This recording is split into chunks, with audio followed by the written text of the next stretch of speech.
റഹീം നമുക്കെല്ലാവർക്കും അറിയാം. റഹീം ഒത്തിരി സന്തോഷത്തിലാണ്. ഉമ്മയോടൊപ്പമില്ലാത്ത 20 വർഷത്തെ ജയിൽ ജീവിതം റഹീമിനെ ഒത്തിരി ക്ഷമിക്കാൻ പഠിപ്പിച്ചു, ഒത്തിരി പാഠങ്ങൾ പഠിപ്പിച്ചു. റഹീം നാട്ടിൽ സന്തോഷത്തിലാണ്. വാർത്താമാധ്യമങ്ങൾ റഹീമിനെ കാണുന്ന തിരക്കിലാണെങ്കിൽ റഹീമിൻ്റെ പൊന്നുമ്മ റഹീമിന് പുതുജീവിതം തുടങ്ങാൻ വിവാഹാലോചനയുടെ തിരക്കിലാണ്. ഇവിടെ നമ്മൾ ശ്രദ്ധിക്കേണ്ട ഒരു കാര്യം, റിയൽ കേരള സ്റ്റോറി നമ്മളാരും പലരും അറിയാതെ പോയൊരു കാര്യമുണ്ട്. നമ്മുടെ ഈ സന്തുഷ്ട കേരളത്തിൽ, ഈ മലയാള മണ്ണിൽ ഈ ശശികലയെപ്പോലെ വിഷം തുപ്പുന്ന ആളുകൾ കേൾക്കാനും കാണാനും.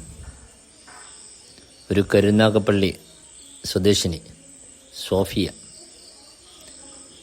കഴുത്തിൽ കുരിശിൻ്റെ മാലയിട്ട സോഫിയ, റഹീമിൻ്റെ മോചനത്തിന് വളരെ നിർണായകമായൊരു നീക്കം നടത്തിയ സോഫിയ, വാർത്താമാധ്യമങ്ങളിൽ ശ്രദ്ധ പിടിക്കാത്ത സോഫിയ. ഭർത്താവ് നിത്യ കൂലിപ്പണിക്കാരനാണ്, കൂലി തൊഴിലാളിയാണ്. സോഫിയ നിത്യം ജോലിക്ക് പോയിട്ടാണ് കുടുംബം പോറ്റുന്നത്. നല്ലൊരു വീടില്ല. റഹീമിൻ്റെ മോചനത്തിൻ്റെ വിഷയം, പണം സമ്പാദിക്കുന്ന വിഷയം അറിഞ്ഞപ്പോൾ ഏകദേശം 2 വർഷത്തിന് മുമ്പായിട്ട് പണം സ്വരൂപിക്കാൻ 34 കോടിയിൽ നിർണായക നീക്കം നടത്തിയ ഈ വ്യക്തിയെ അറിയാതെ പോകരുത്.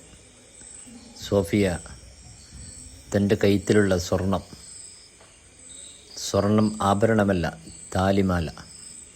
2 കുട്ടികളുള്ള കൂലിത്തൊഴിലാളിയായ ഭർത്താവുള്ള സോഫിയ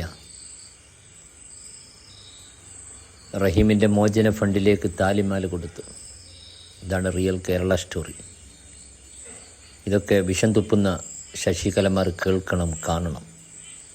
റഹീം നാട്ടിലെത്തി സോഫിയയെ വിളിച്ചു, സന്തോഷക്കണ്ണീരുകൊണ്ട് വീട്ടിൽ വന്ന് കാണാമെന്ന് പറഞ്ഞു. വീട്ടിൽ വന്ന് കണ്ടു. അപ്പോൾ റഹീം സന്തുഷ്ടനാണ്. മാധ്യമങ്ങൾ റഹീമിനെ കാണുന്ന തിരക്കിലാണ്.